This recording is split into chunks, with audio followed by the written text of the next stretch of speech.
Are you a podcaster? Maybe you've got that big idea and you're looking for a network to join.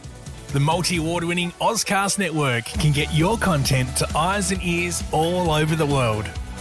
Join now for the first month free, and you could be featuring this sound at the beginning of your podcast. Ozcast. Simply head to ozcastnetwork.com for details.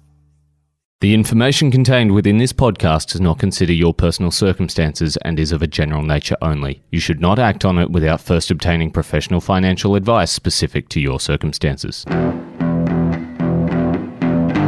Paul Atherton is an ex-Wall Street advisor on a mission to help young people win back their financial power, wealth, and security. He does this by helping them understand the hidden world of finance, risk, and investments, helps them figure out how it impacts them, and to seize the opportunities to make it work to their advantage. This is Paul Street Journal. I'm here this morning with Paul Atherton. How are you, Paul? I'm well. It's good to hear. So, you hear a lot in the news about the deficit. Every election, it's all about the deficit. And is that just government debt? Is that what that is? No. No, that's not the same. Yeah, it's often thought of as being the same, but it isn't.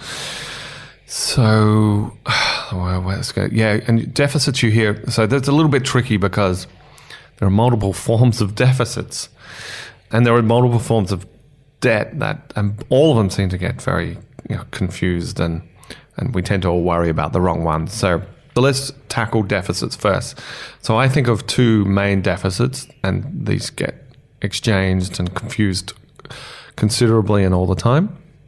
So the first deficit is what I call a fiscal deficit or surplus, but it's fiscal. And a fiscal deficit or surplus is really within the bounds of your country, and it's the government. Okay, it's what the government might owe or not owe. So a deficit, I should explain. A deficit means you're spending more than you're receiving. And in the government case, it means they're spending more on infrastructure or buildings or government employees or doing all the things the government does. And they're spending that at a greater rate in which they're receiving taxes.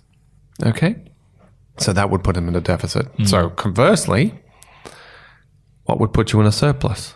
Meaning you're spending less than the rate at which you have earned taxes.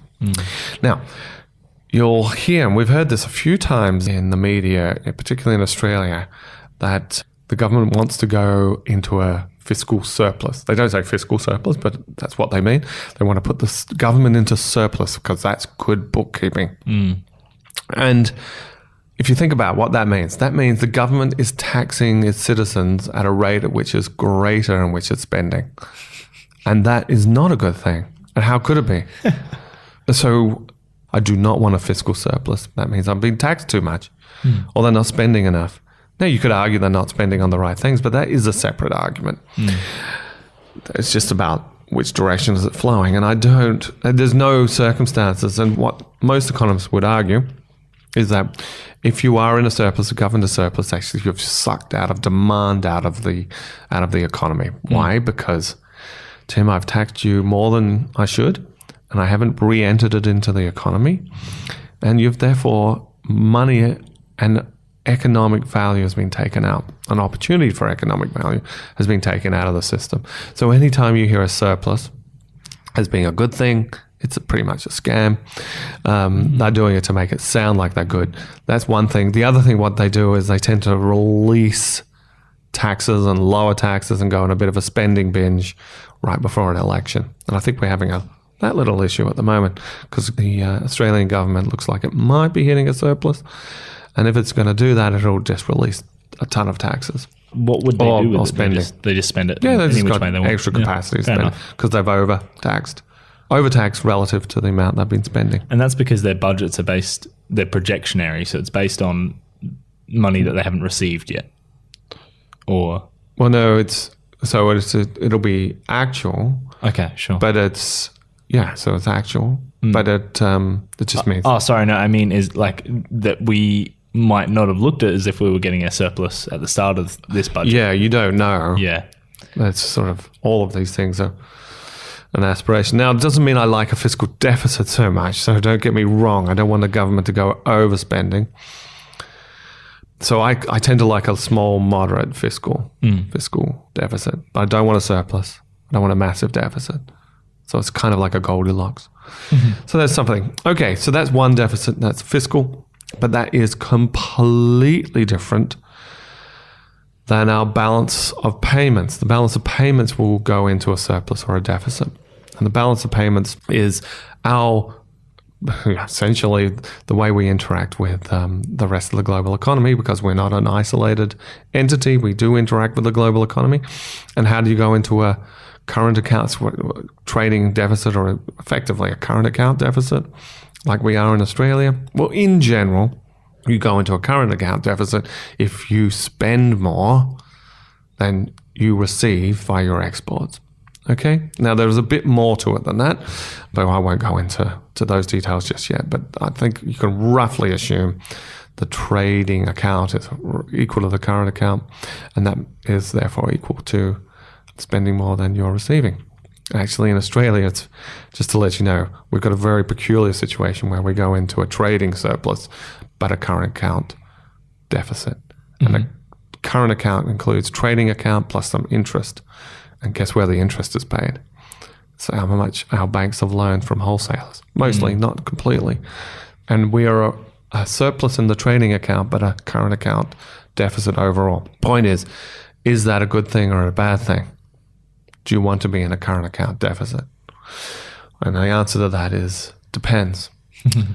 Now, okay, so in general, yeah, you don't want to be overspending. That means if you are in a deficit, that means you're either doing, well, pretty much one or two things, ways to react to a deficit. As I like to say, you can either have higher consumption or higher unemployment. Okay, I think we've gone through the reasons for that before, but we won't do it here. But to suffice to say, that's your only reactions to a deficit.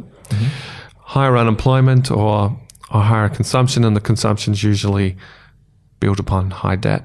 So what's your choice? Do you want high debt or higher unemployment? So a deficit's not a great thing. Now, having said that, surplus can be good. And, the highest surplus countries in the world, where are they? China, Japan, and Germany. And they have one thing in common. They have insufficient demand in their local economy.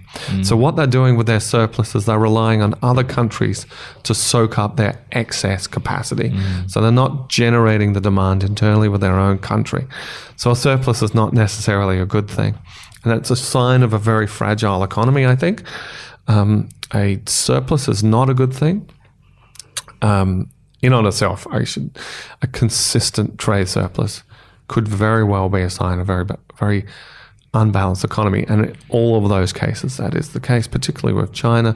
It looks like Germany is now probably being the world's worst offender.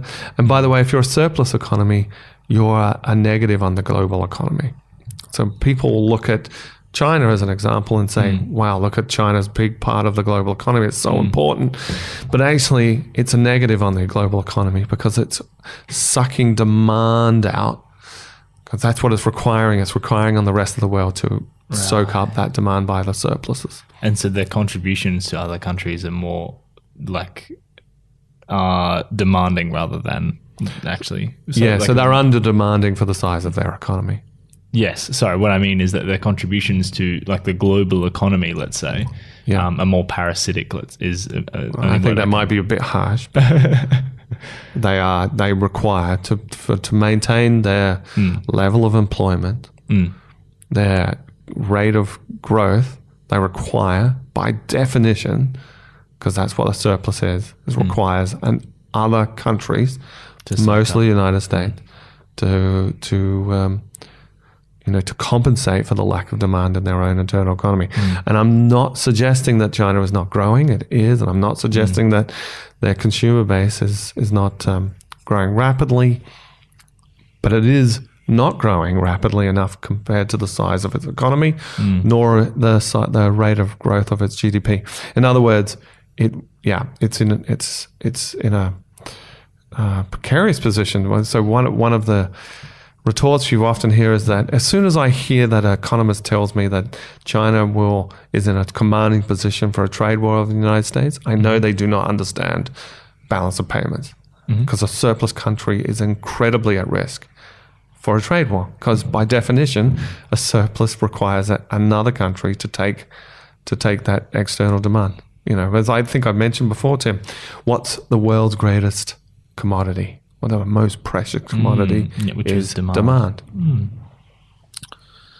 So there you go. So there it is. So we have a fiscal deficit and we have a balance of payment deficit or a current account deficit. The fiscal deficit is driven by your government and based on the amount of taxes versus how much it spends. Your balance of payments or your current account deficit is very dependent on the relationship between your trading and your trading with your partners. And we should probably delve a little bit deeper into that in the future. And a deficit is not good, but neither is a surplus. And so the one that we're hearing in elections and in the media is about the fiscal deficit also. Mostly it's a fiscal. Yeah. Sometimes you hear the balance of payments brought up, but not often. All right. Well, thank you for that, Paul. Cheers, Tim. Paul Street Journal. Are you a podcaster? Maybe you've got that big idea and you're looking for a network to join. The multi-award-winning Ozcast network can get your content to eyes and ears all over the world. Join now for the first month free, and you could be featuring this sound at the beginning of your podcast. Ozcast. Simply head to ozcastnetwork.com for details.